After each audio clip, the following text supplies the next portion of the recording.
Hello officers, कैसे हैं आप लोग। और एक और वीडियो में आप लोग का स्वागत है। आज और एक हम नए सेंटर पे आए थे।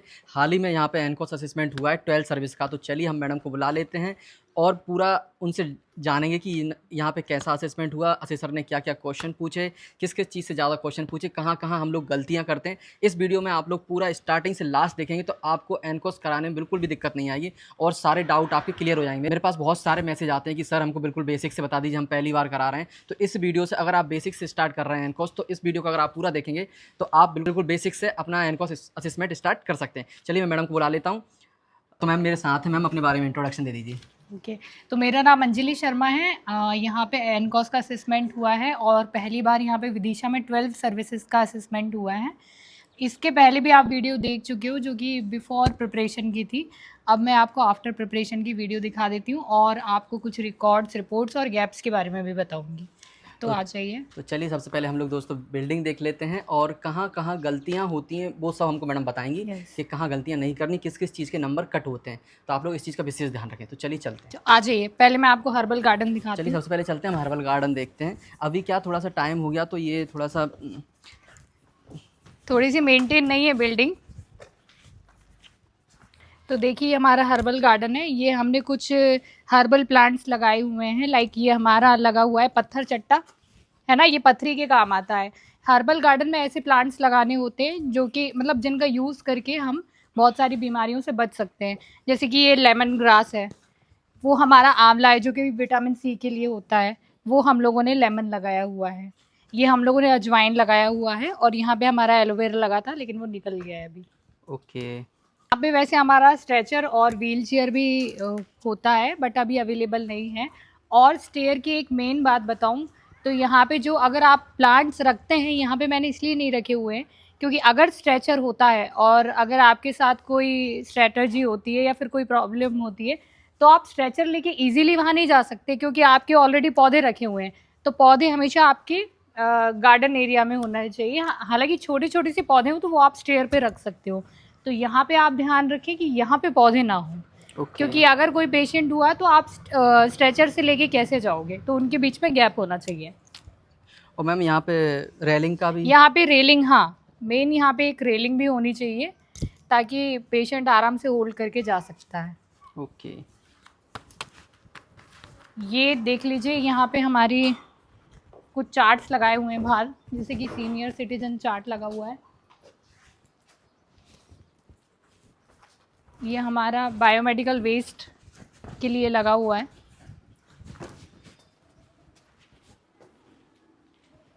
वो हमारा सेल्फ केयर किट लगा हुआ है।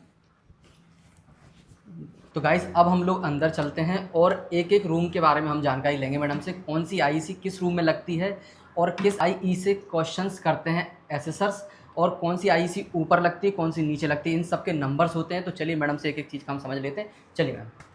ओके तो ये हमारा वेटिंग एरिया है। इसमें सारी आईसीज ठीक थी बट उन्होंने बोला कि जैसे कि ये आईसी है, यहाँ ये दिखाइए 10 राइट्स, तो ये हमारे लिए होता है, ये पेशेंट तो पढ़ेंगे नहीं, तो ये हमारे रूम में होना चाहिए। ओके। तो ये थोड़ा सा ध्यान रखें आप लोग, जो 10 राइट्स होते हैं ये ओपीडी रूम में होना चाहिए, है ना। और बाकी वैसे ही आईसी हमने इंटरनल ब्रांडिंग के अकॉर्डिंग लगाई है। बट यहाँ पे जैसे कि अंदर भी कुछ आईसीज लगी हुई हैं, मेरी ओपीडी में भी लगी हुई, तो वो सब बाहर होनी चाहिए जो कि पेशेंट देख सके। जैसे कि ये हम बाहर नहीं भी लगाते तो चलता, और ये वाले भी हम अपने रूम में लगा सकते थे क्योंकि पेशेंट नहीं पढ़ते हैं, ये हमारे ही लिए। तो ये हम अपने रूम में लगा सकते हैं। बाकी पेशेंट से रिलेटेड जितनी है वो सारी यहाँ लगानी है। ऐसा कोई इम्पोर्टेंट नहीं है कि आप इंटरनल ब्रांडिंग के अकॉर्डिंग ही लगाएं, हमने उसी के अकॉर्डिंग लगवाई थी बट उन्होंने बहुत सारे चेंजेस किए हैं। ओके चलिए मैम अब चलते हैं ओपीडी रूम में। चलिए आ जाइए। देखिए तो गाइस चलिए हम ओपीडी रूम में चलते हैं और ओपीडी रूम को अच्छे से समझते हैं। आइए, कौन सी आईसी कहाँ लगती है वो भी आप लोग अच्छे से देख लें। आ जाइए।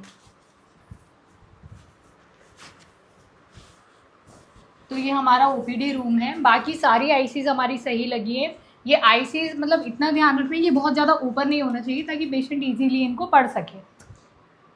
ये देख लीजिए। तो आप लोगों को ये आईसी देख लीजिए, बिल्कुल ये करेक्ट है, इनमें कोई भी दिक्कत नहीं बताई ऐसे सर ने।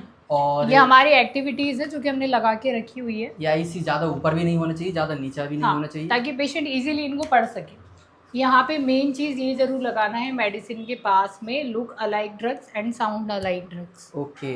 ओके, ये इसमें भी बहुत लोग कंफ्यूज होते हैं, कुछ लोग बोलते हैं कि ये स्टोर में लगाना चाहिए या ओपीडी रूम ये में। हमें दोनों चीज़ों में लगानी है, स्टोर में भी लगानी है प्लस ओपीडी रूम में। ओपीडी रूम में भी लगानी है। ओके, ठीक है, ये हमारा मेडिसिन का बॉक्स बनाया हुआ है, देख सकते हो आप, ठीक है। सबको स्लिप लगाई हुई है गाइस सब हम में। लोग एक एक रजिस्टर पे ही बात करेंगे, जो हाँ। इम्पोर्टेंट रजिस्टर है उनके बारे में बात ये करेंगे। हमारा एनसीडी ट्रे है। ओके, ठीक है। अच्छा, और ये पूरी आईसी दिखा दीजिए एक बार आप।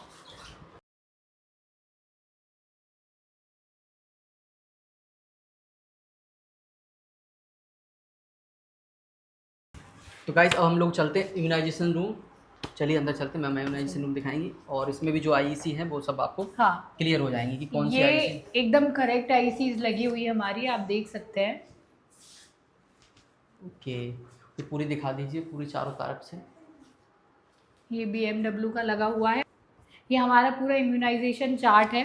इसकी मतलब फ्लैग्स भी आते हैं, बट मैंने इसको कलरफुल बनवाया हुआ है। और बाकी ये आईसीज हैं।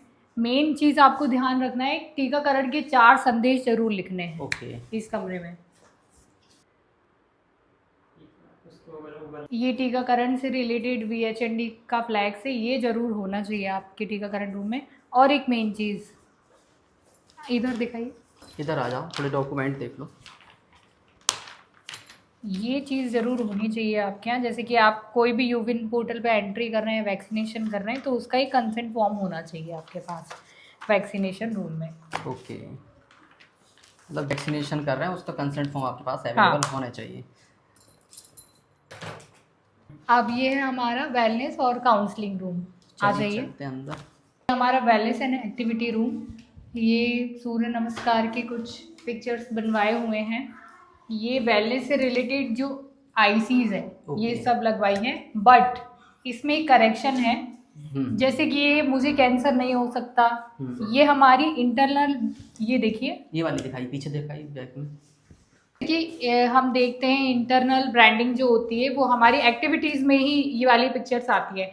बट उन्होंने बोला कि ये वाली आईसी थी, ये बाहर हो सकती है, क्योंकि पेशेंट को पता चले कि हम क्या क्या सर्विसेज दे रहे हैं।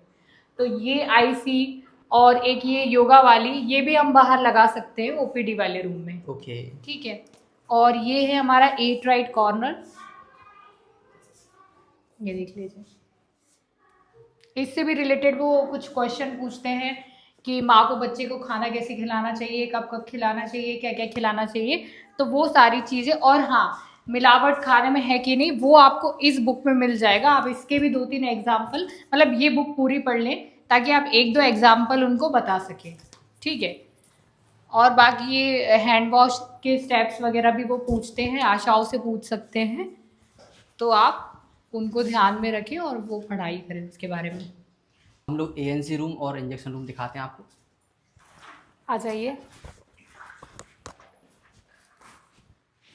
तो ये हमारा एएनसी रूम है जहाँ पे हम एएनसी चेकअप करते हैं और आयरन सुक्रोज इंजेक्शन हम यहाँ पे लगाते हैं। ये हमारा स्क्रीन लगा हुआ है जो कि पेशेंट की प्राइवेसी मेंटेन करता है। हाँ, एक मेन चीज़ आपको ध्यान रखना है, ये यहाँ पे आ जाइए।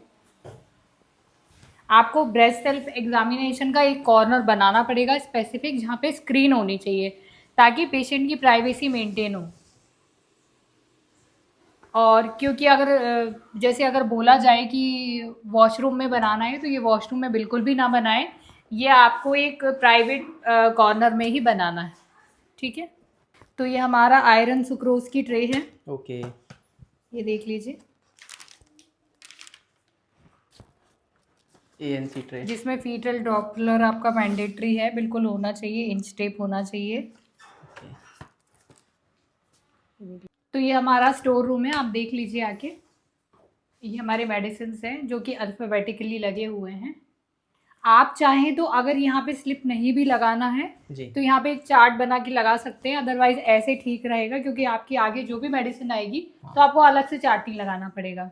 ओके। ये हमने कुछ शीट्स लगा के रखी हैं, मेडिसिन के नेम्स और उनकी एक्सपायरी। ओके, ये हमारा look alike and sound alike लगा हुआ है, ये आप देख सकते हैं। ठीक है। और मेन एक चीज़ ये है कि जैसे कि ये चार्ट आपने बाहर भी देखा होगा हमारा ओपीडी एरिया में, जी। ये हमारा स्टोर रूम में भी होना चाहिए, ओके, पूरा ताकि एरिया। असेसर जब आएंगे ना तो ये पढ़ पढ़ के ही आपकी मेडिसिन चेक करेंगे। ओके।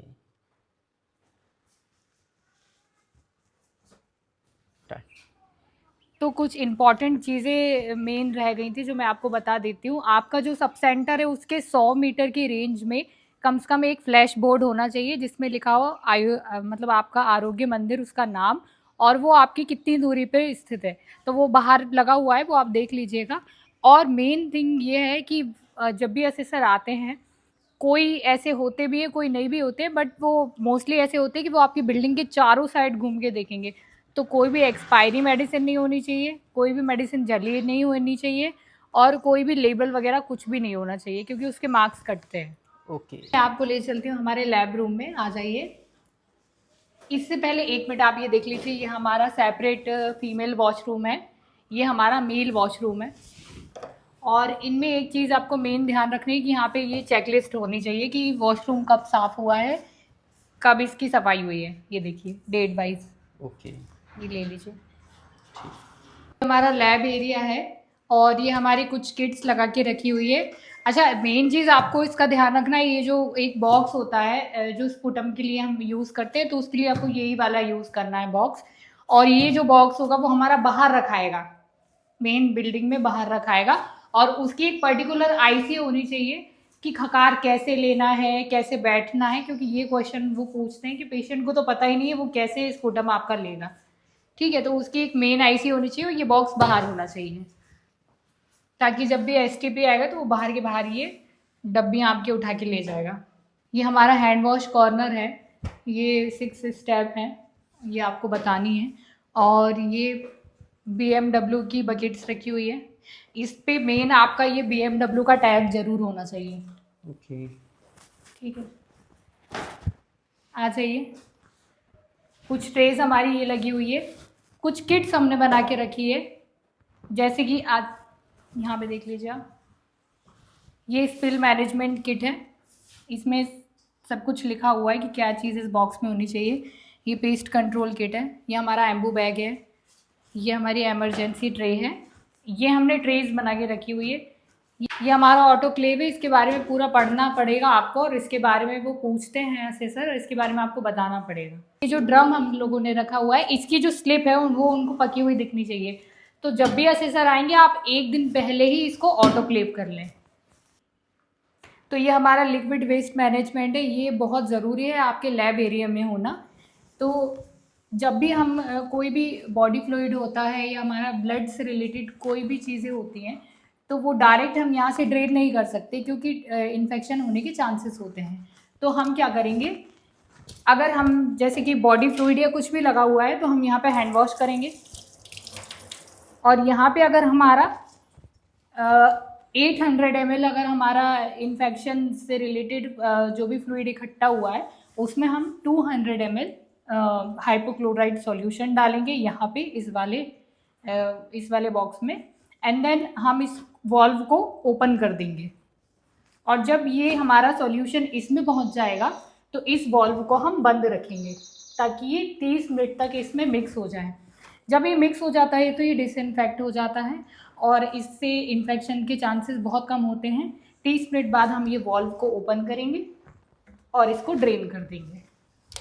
चार्ट भी होता है, इसकी एक आईसी हम लोगों ने यहाँ पे लगा के रखी है कि ये सॉल्यूशन कैसे बनाते हैं। एक्चुअली जो ब्लीचिंग पाउडर का जो घोल होता है, ये हमें पोछा लगाने के लिए भी काम आता है, और आपके यहाँ पे जो भी क्लीनिंग स्टाफ होता है उनसे पूछा जाता है कि हम जब भी पोछा लगाते हैं तो हम कैसे लगाते हैं, कौन से पाउडर से लगाते हैं। तो हम ब्लीचिंग पाउडर से, आपको अपने क्लीनिंग स्टाफ को बताना है कि ब्लीचिंग पाउडर से हमें, जब भी हम पोछा लगाएंगे तो ब्लीचिंग पाउडर से लगाएंगे, और हम 8 के स्टेप में लगाएंगे, जिगजैग करते हुए पीछे की तरफ, क्योंकि क्लीनिंग स्टाफ से ये क्वेश्चन ज़रूर पूछा जाता है। और ये ज़रूर बताना है कि यहाँ पे झाड़ू नहीं लगाया जाता है, क्योंकि झाड़ू आप अगर लगाएंगे तो धूल उड़ेगी, तो ये वैसे भी इनमें इन्फेक्शन आ जाएगा, इसलिए यहाँ पे सिर्फ पोछा लगता है, वो भी ब्लीचिंग पाउडर से लगता है।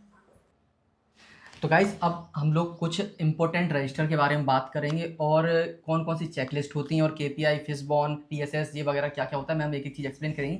बाकी हम लोगों ने मैंने ऑलरेडी एक रजिस्टर्स के ऊपर पूरी वीडियो बनाई हुई है, वो आप यहाँ पे लिंक पर क्लिक करके वो वीडियो आप पूरा देख सकते हैं। उसमें पूरे एक एक रजिस्टर एक्सप्लेन किया है कि टोटल कितने रजिस्टर बनना चाहिए और उनको कैसे मेंटेन किया जाता है। बाकी अभी हम मैडम से ये पूछेंगे कि कौन कौन से इंपॉर्टेंट रजिस्टर हैं, उनसे क्या क्या चीज़ पूछी जाती है, तो मैम बता दीजिए। ठीक है, तो ये हमारा ओपीडी रजिस्टर है, ये आप सभी के पास होगा।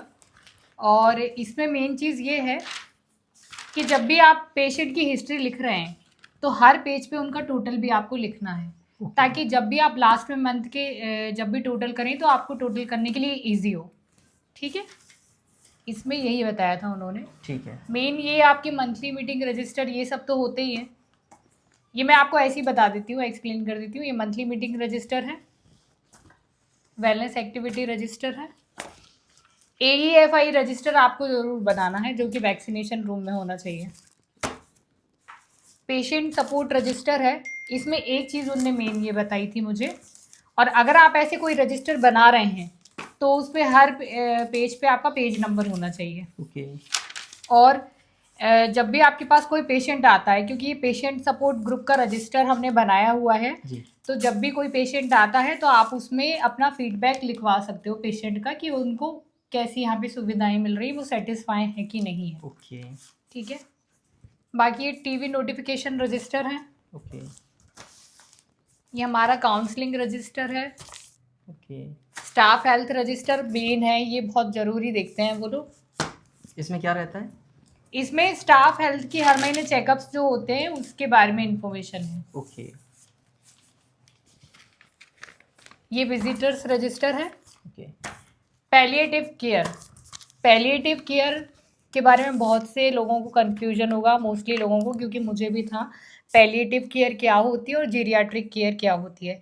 तो पैलिएटिव केयर कई लोगों को लगता है कि 65 प्लस होते हैं, बट ये गलत है। पैलिएटिव केयर जो भी बेड रिडन पेशेंट होते हैं, वो हमारा बच्चा भी हो सकता है, वो हमारा 35 ईयर्स का भी हो सकता है, और वो हमारा 70 ईयर्स का भी हो सकता है।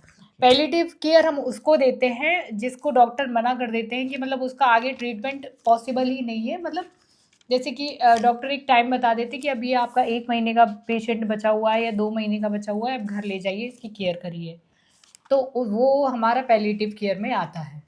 ठीक है, स्टाफ ड्यूटी रजिस्टर है, निडल स्टिक इंजरी, ये हमारा VHSNC डेथ रजिस्टर है। वैसे तो इन सब रजिस्टर्स की ज़रूरत नहीं होती, बट ये बनाए जाते हैं। ये सेल्फ केयर किट रजिस्टर है, HbNC है, ट्यूबरकुलोसिस है, प्रेजेंटिव जो भी आप बनाते हैं, ये हमारा लिनन रजिस्टर है।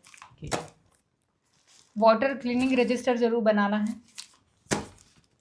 एम्बुलेंस ट्रैकिंग ज़रूर बनाना है कि हम लोगों ने एम्बुलेंस अगर बुलाई है वो कहाँ तक पहुँची है या किस टाइम तक वो आएगा, तो ये रजिस्टर हमारा होना चाहिए। ये ANC से रिलेटेड एबॉर्शन रजिस्टर बनाना, वैसे इसको बनाने की ज़रूरत नहीं है, आप नहीं भी बनाना चाहें तो कोई ज़रूरत नहीं है, क्योंकि इसकी इन्फॉर्मेशन आपको टैब में उसमें होती है, टैब में इसकी इन्फॉर्मेशन। ये आयरन सुक्रोज रजिस्टर है, ये तो मेन बनाना है। ओके। CHO के पास अपना एक अलग से भी ANC रजिस्टर होना चाहिए। ये फॉर्मेट जो दिए हुए हैं, ये सर ने दिए हुए हैं, ये इसके फॉर्मेट्स बहुत अच्छे हैं। मतलब बहुत सारे रजिस्टर ऐसे हैं कि एनकॉस में अगर बनाना हो तो आप सर से ले लीजिए, बहुत ज़्यादा इजीली बन जाएंगे और अच्छे फॉर्मेट्स हैं। ये हमारा फैमिली प्लानिंग रजिस्टर है। इसमें सिर्फ आपको वही पेशेंट के नाम ऐड करने हैं जो कि आपकी संस्था से, मतलब कि सेंटर से दवाइयाँ ले रहे हैं। गांव वाले इसमें ऐड नहीं करने, सिर्फ सेंटर के पेशेंट को ही इसमें ऐड करना है। ये NCD का फॉलोअप रजिस्टर है। स्क्रीनिंग वाला रजिस्टर आप लोग नहीं बनाएं तो मत बनाइए, और वैसे भी वो आपका मैंडेटरी नहीं है, क्योंकि उसकी इन्फॉर्मेशन स्क्रीनिंग जितनी भी आप कर रहे हो तो वो आप OPD में कर रहे हो। आपको सिर्फ एक ट्रीटमेंट का बनाना है, जो कि आपके टैब में पेशेंट शो हो रहे हैं वही आप इसमें लिख लीजिए। बाकी रेफरल रजिस्टर है और एक डायग्नोस्टिक रजिस्टर है। ओके। बाकी ये हमारी एक रेफरल स्लिप है, जो भी आप रजिस्टर बनाते हो रेफरल वाले, जो भी आप पेशेंट रेफ़र करते हो, तो इसकी एक स्लिप भी बनानी चाहिए। इसकी एक कॉपी हमारे पास होनी चाहिए और एक कॉपी पेशेंट के पास होनी चाहिए, ये वो देखते हैं। ओके। बाकी अब मैं आपको कुछ पॉलिसीज़ बता देती हूँ और कुछ कंसेंट फॉर्म बता देती हूँ। ये हमारा पेशेंट ये सोशल स्टिग्मा वाली पॉलिसी हमारी मेन है, जो कि वो देखते हैं असेसर। ये एंटीबायोटिक पॉलिसी है। ओके। ये हमारे कंसेंट फॉर्म है, जैसे कि हमारे पास आयरन सुक्रोज का कोई पेशेंट आया या फिर हम कोई भी चेकअप उनका कर रहे हैं, कोई भी डायग्नोस्टिक टेस्ट, तो उनका कंसेंट लेना ज़रूरी है और ये हमारे पास होना चाहिए। ये हमारा HIV का कंसेंट फॉर्म है, ये भी वो लोग देखते हैं, तो ये कंसेंट फॉर्म आप लोग निकाल के रख लें। तो अब मैं आपको बताऊंगी मेन, अगर आपका सर्विसेज का हो या फिर आपका 12 सर्विसेज का हो, आपको सारे उसके वर्क इंस्ट्रक्शन निकालने हैं। अगर 12 के होंगे तो आपको 12 वर्क इंस्ट्रक्शन निकालने हैं। और मेन चीज़ ये ध्यान रहे, जैसे कि एक मैं आपको उठा के बता देती हूँ, इसमें आपको ये भी जो डेटा फिल करने के लिए डेट ऑफ इशू और ये मतलब सब सेंटर का नेम और इफ़ेक्टिव डेट, ये सब कुछ डालनी है। और अंदर आपके सिग्नेचर होने चाहिए, प्लस आपके एमओ जिसने भी अप्रूव किया है वो होना चाहिए। मेन ये साइन वो लोग देखते हैं। ओके जी। बाकी इसमें आपकी पूरी पॉलिसीज दी रखी है, ये आपको पढ़ने के लिए होती हैं। तो ये हमारे 12 वर्क इंस्ट्रक्शंस हैं। तो ये 12 सर्विस के लिए 12 होते हैं और 7 सर्विस सर्विसेज के लिए 7 होते हैं। ओके। गाइस, आपको कोई भी एनकोस से रिलेटेड मटेरियल अगर चाहिए हो तो मुझे कमेंट कर देना, मैं आपको वो अवेलेबल करा दूंगा। वीडियो के डिस्क्रिप्शन में मैंने अपना नंबर भी दिया हुआ है, वहाँ आप मुझे मैसेज कर सकते हैं। अब मैं आपको PSS फॉर्म बता देती हूँ, जो कि पेशेंट सपोर्ट सिस्टम के लिए होते हैं। मतलब कि ये फॉर्म होते हैं, 1 महीने में 30 फॉर्म निकालने होते हैं। तो जो असेसर होते हैं आपसे 3 महीने का डाटा पूछते हैं, तो जो कि आपके हो जाएंगे 3 महीने के 90 फॉर्म। और ये सारे फॉर्म आपको पेशेंट से भरवाने होते हैं। तो अगर आप चाहें, ये आशाओं से बिल्कुल मत भरवाइएगा, क्योंकि आशाएं इसमें बहुत सारे पॉइंट होते हैं, तो वो एक ही पॉइंट पे आपको टिक कर देंगे और बाद में जब भी असेसर चेक करेंगे तो वो आपको क्रॉस चेक कर लेंगे कि एक ही इंसान से भरवाया गया है। इसलिए आपके पास जो भी पेशेंट आते हैं, आप उनको 1-1 2-2 फॉर्म दे दीजिए, तो ये आपके 1 महीने में फिल हो जाएंगे आराम से। ये फॉर्म ज़रूर रखना है आपके पास, PSS फॉर्म। ये एक और फॉर्म है जो कि OPD फीडबैक फॉर्म है, ठीक है। ये भी आपको 1 महीने में 30 फॉर्म भरने, ये भी आपको पेशेंट से भरवाने। और मेन चीज़, आपको 126 टाइप का जो ड्रग है उसकी भी एक चेकलिस्ट निकाल के अपने पास रखनी है। ओके। जिस भी स्टेट में जितनी मेडिसिन हो उसकी EDL चेकलिस्ट आपके पास होना चाहिए। और आपके पास OPD स्लिप होनी चाहिए। मैंने तो ये अपने सब सेंटर के नाम से निकलवा के रखी हुई है, तो ये भी अपने सब सेंटर के नाम से निकलवा के रख सकते हैं। आपको एक बहुत इंपॉर्टेंट चीज़ बताती हूँ जो कि असेसर पूछते हैं, ये क्वालिटी टूल्स या फिर स्मार्ट ऑब्जेक्टिव्स के नाम से भी इसको बोला जाता है। ये मैंने बना के रखा हुआ है। इसमें आप कई टॉपिक्स जैसे होते हैं ANC का टारगेट और भी बहुत सारी चीज़ें होती हैं, उसके ऊपर आप बना सकते हैं। ये जैसे कि मैंने बनाया हुआ है, इसको आप PDCA भी बोलेंगे, प्लान डू चेक एक्ट। और ये मैंने बनाया हुआ है NCD फॉलोअप के ऊपर, जिसमें मेरा डेटा पहले 1% था और विदिन 3 मंथ में मुझे कितना टारगेट अचीव करना है।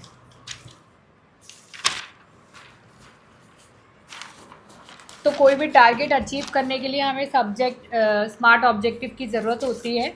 ये देखिए, जैसे कि स्मार्ट ऑब्जेक्टिव हमारे क्या होते हैं, स्पेसिफिक होने चाहिए, मेजरेबल होने चाहिए, अचीवेबल होने चाहिए, रिलेवेंट होने चाहिए, टाइम बेस्ड। आप कितने टाइम में आपका अपना टारगेट अचीव कर रहे हैं। उसके बाद PDCA हमारे 4 फॉर्म्स होते हैं स्मार्ट ऑब्जेक्टिव्स के, which is plan do check act.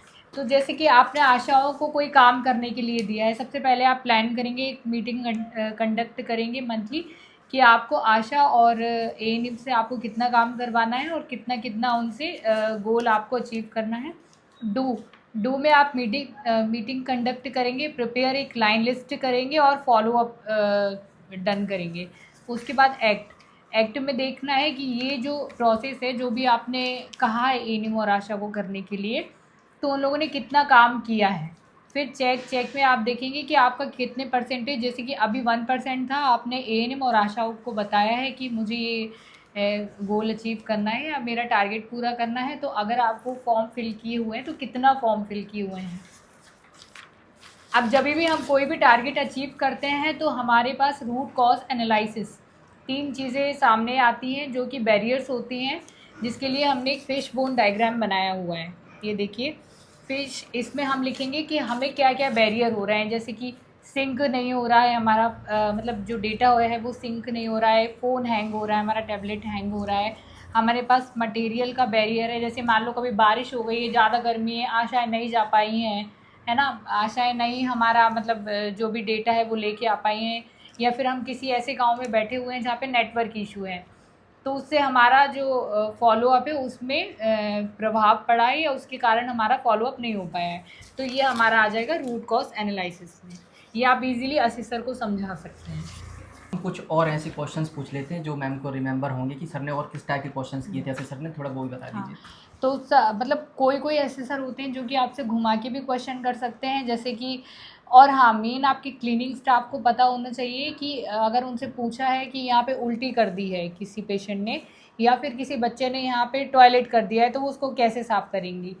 तो उनको जवाब देना है कि हमें जो भी हम जैसे पोछा लगाते हैं, हमें ब्लीचिंग पाउडर का सॉल्यूशन लेना है, एक पेपर डालना है, उसके बाद उसके ऊपर हमको सॉल्यूशन डालना है, या फिर हम हाइपोक्लोराइड सॉल्यूशन भी डाल सकते हैं अगर हमारे पास ब्लीचिंग पाउडर नहीं है तो।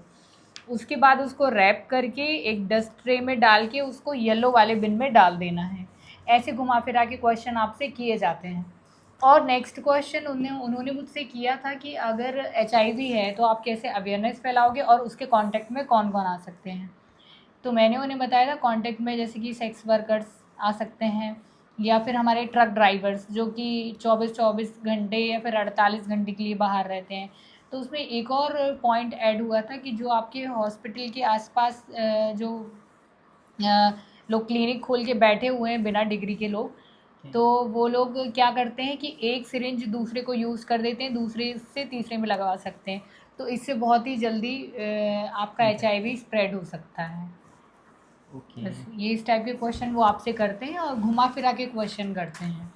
तो ठीक है। गाइस आशा करते हैं आपको वीडियो काफ़ी अच्छा लगा होगा, और एनकोस से रिलेटेड कोई भी आपको डाउट अगर हो तो आप वीडियो के डिस्क्रिप्शन में मेरा नंबर दिया हुआ है, वहाँ पे आप मुझे पूछ सकते हैं और कमेंट भी कर सकते हैं। अगर आपको वीडियो अच्छा लगा तो वीडियो को लाइक करें, चैनल को फॉलो करें। Thank you so much. Thank you.